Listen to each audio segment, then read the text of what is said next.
له والصلاة والسلام على سيد الرسل وخاتم الأنبياء محمد وعلى آله وأصحابه وبارك وسلم تسليما كثيرا كثيرا. أعوذ بالله من الشيطان الرجيم. واتقوا الله إن الله خبير بما تعملون. وقال تعالى: هو الذي أرسل رسوله بالهدى ودين الحق ليظهره على الدين كله ولو كره المشركون. صدق الله العظيم. قابل احترام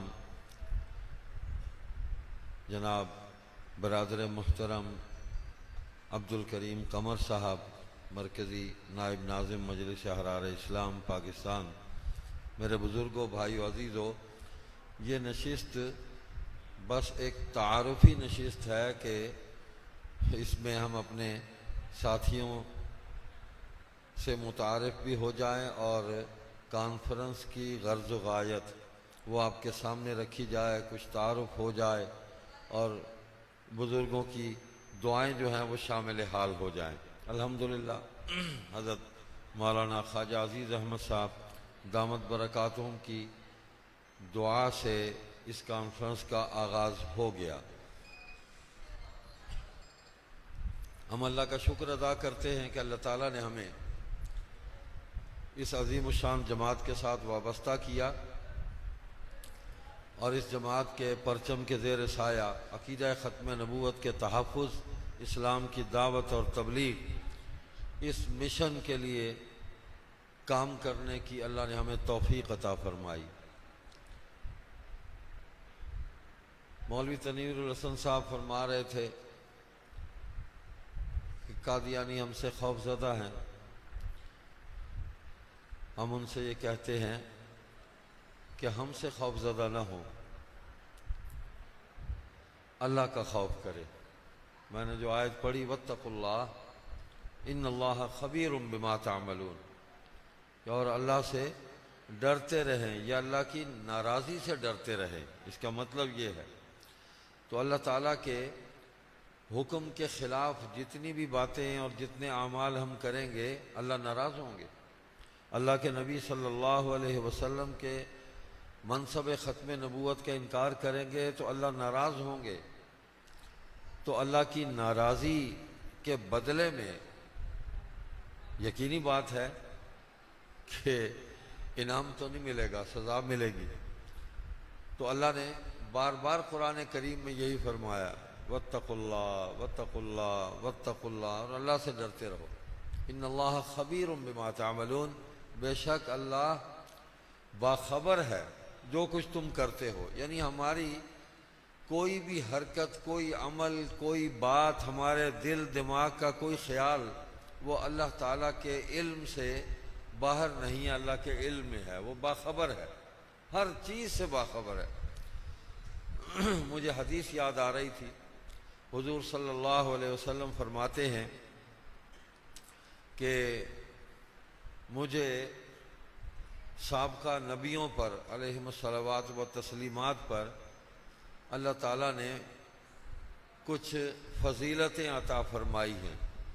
انشاءاللہ وہ کل کی گفتگو میں تفصیل عرض کروں گا، لیکن اس میں ایک فضیلت یہ تھی کہ اللہ تعالیٰ نے رعب کے ساتھ میری مدد کی ہے. میرا رعب جو ہے وہ قائم کر دیا ہے کفار پر، اور میرے رعب کی جو رینج ہے نا،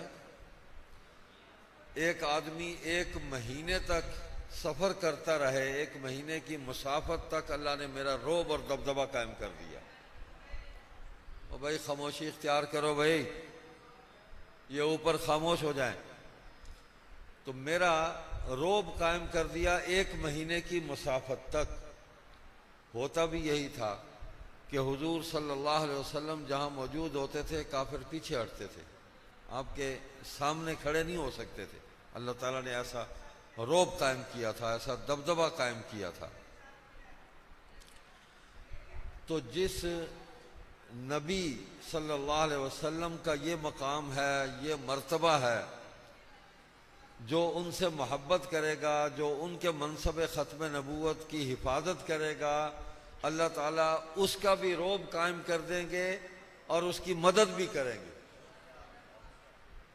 وَنُصِرْتُ بِالرُّعْبِ، یہ الفاظ ہیں حضور صلی اللہ علیہ وسلم کے کہ اللہ نے رعب کے ساتھ میری مدد کی ہے۔ تو ہم یہاں آئے، ہم نے حضور علیہ الصلوۃ والسلام کے ساتھ بڑی اپنی کمزور سی محبت کا اظہار کیا۔ ہم کو حضور سے محبت میں کامل صرف صحابہ تھے، صرف صحابہ حضور سے محبت میں کامل تھے۔ ہم تو ان کی بس ایسے نقل بھی کر لینا تو بہت بڑی بات ہے، اور ہمیں حکم بھی یہی ہے کہ انہی کی نقل کرو، صحابہ کے نقش قدم پہ چلو۔ قرآن نے بھی یہی حکم دیا، فَإِنْ آمَنُوا بِمِثْلِ مَا آمَنْتُمْ بِهِ فَقَدِ اهْتَدَوْا۔ تو ہم نقل کر لیں تو ہم کامیاب ہو گئے۔ یہ دین جو ہے یہ عقل سے زیادہ نقل کے ذریعے ہم تک پہنچا ہے۔ حضور صلی اللہ علیہ وسلم کی پاکیزہ خوبصورت نورانی باتیں، آپ کی حدیثیں، آپ کی نورانی پاکیزہ سنتیں نقل ہوتی ہوئی ہم تک پہنچی ہیں، تحریر کے ذریعے بھی، عمل کے ذریعے بھی۔ تو دین جو ہے یہ محفوظ ذریعے سے ہم تک پہنچا، تو ہمیں تو ان کے نقش قدم پہ چلنے کی کوشش کرنی ہے اور اللہ سے توفیق مانگتے رہنا ہے، بس اتنی سی بات ہے۔ چلتے رہے تو انشاءاللہ کامیاب ہو جائیں گے اور اللہ رعب قائم کر دیں گے۔ ہم نے دیکھا، ہم تو بہت کمزور ہیں، اپنے بزرگوں کو دیکھا کہ جن حالات میں وہ یہاں آتے تھے کوئی سوچ بھی نہیں سکتا تھا۔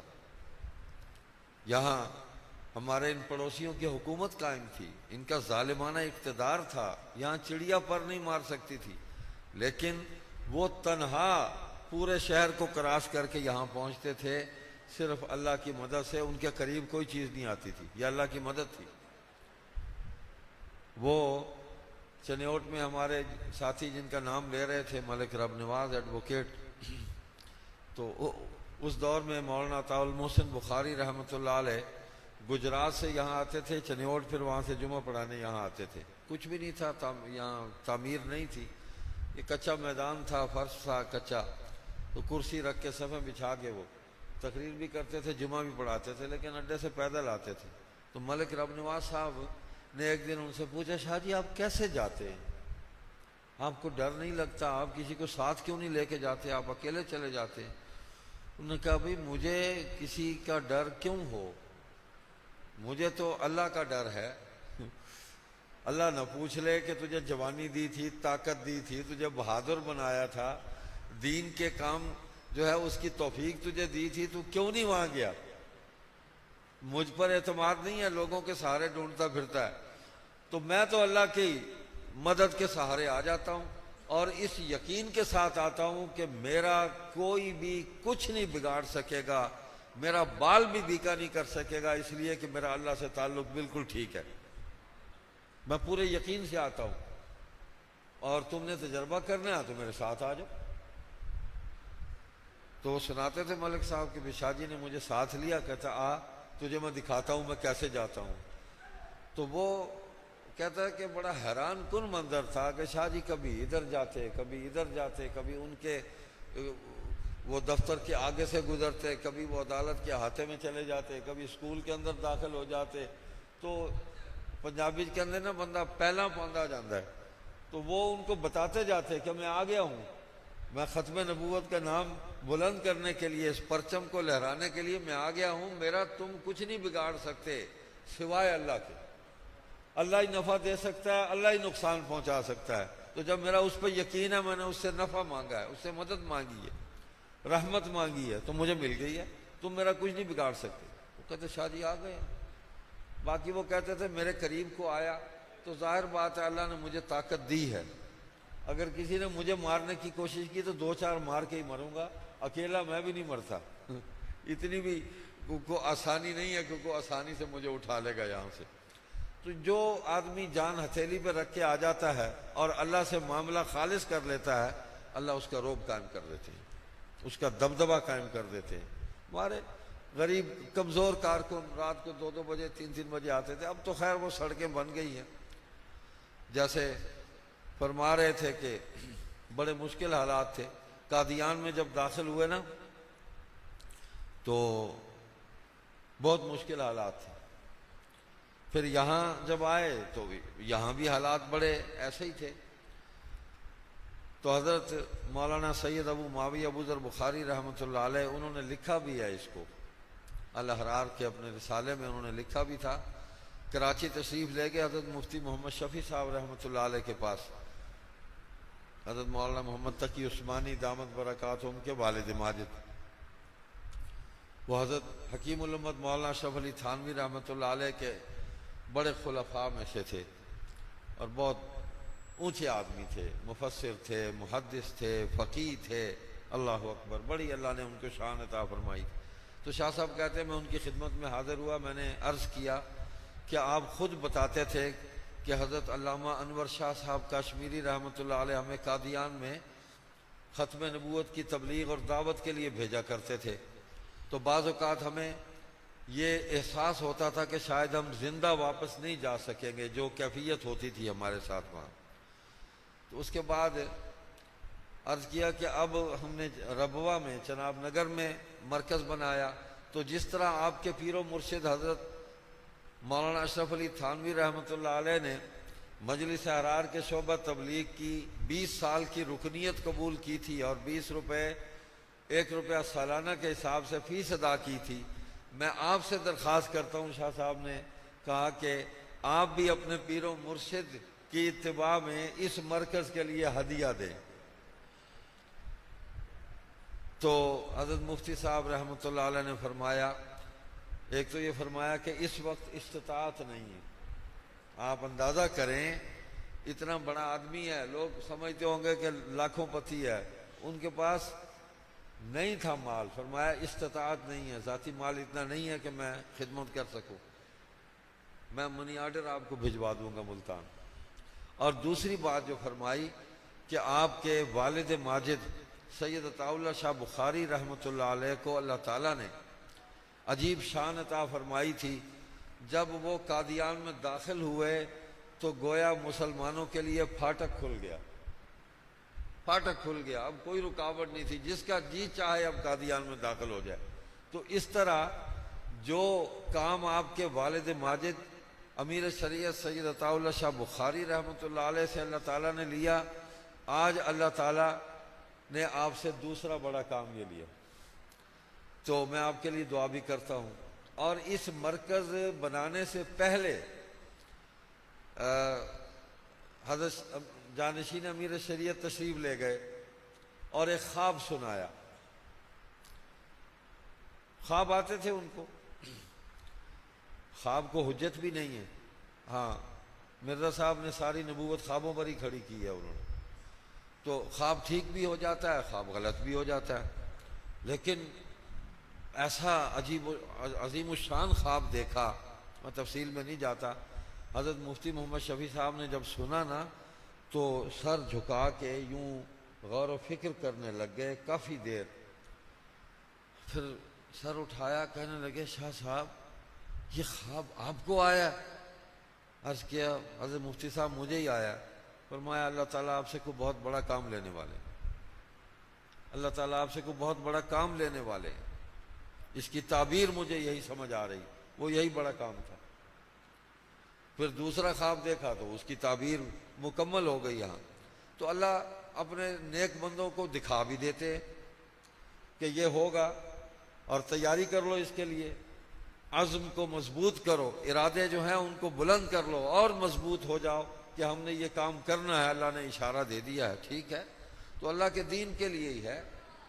ایک اللہ تعالیٰ نے انسان کو اپنے لیے پیدا کیا ہے، اور جو انسان اللہ کا ہو جاتا ہے پھر اللہ تعالیٰ اپنی ساری نعمتیں جو ہیں وہ کہتے ہیں اب یہ تمہاری ہے، تو میرا ہو گیا اور جو کچھ میرا ہے وہ سب تیرا ہے۔ تو اللہ نے ایسی مدد کی، یہاں الحمدللہ ایک رونق لگ گئی۔ یہ ابتدائی نشست تھی، انشاءاللہ مغرب کے بعد دوسری نشست شروع ہوگی اور پھر رات کی بھرپور نشست ہوگی، کیونکہ آپ لوگ تشریف لے آئے اور کچھ نہ کچھ تو اس میں آپ کے ساتھ بات چیت ہونی ضروری تھی، آپ کی ملاقات ضروری تھی، آپ ہمیں دیکھ لیں ہم آپ کو دیکھ لیں، ایک تعارف ہو گیا الحمدللہ، اور کلمات خیر سے اس نشست کا آغاز ہو گیا، اللہ سے دعاؤں کے ساتھ اس نشست کا آغاز ہو گیا، انشاءاللہ اختتام بھی بخیر ہوگا، انشاءاللہ ثم انشاءاللہ آپ جتنا وقت یہاں رہیں گے آپ دعائیں کرتے رہیں گے.